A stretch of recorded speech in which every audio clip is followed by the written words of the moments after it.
এই মত সম্পর্কে আমি তিনটি তত্ত্ব কথা বলবো। প্রথম তত্ত্ব কথা হলো, যারা মদ পান করে তারা জীবনে কোনোদিন পিত্ত হয় না।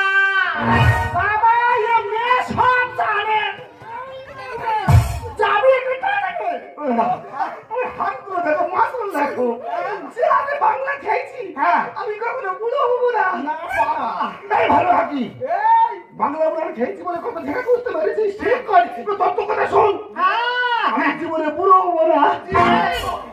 দ্বিতীয় তত্ত্ব কথা হলো, যারা মদ পান করে তাদের গৃহে কোনোদিন চুরি ডাকাতি হয় না। আমি পাগলি হয়ে চলে তুই আমাকে মারলে মার ওকে মারবি না কেন কীর্তন নিয়ে আমার জীবন তত্ত্ব কথা বলছিস ওদের সত্যি কথা বলছিস আমার বাড়ির জীবনে চুরি ডাকাতি হয় না কেন বাবা আরে মাল খেতে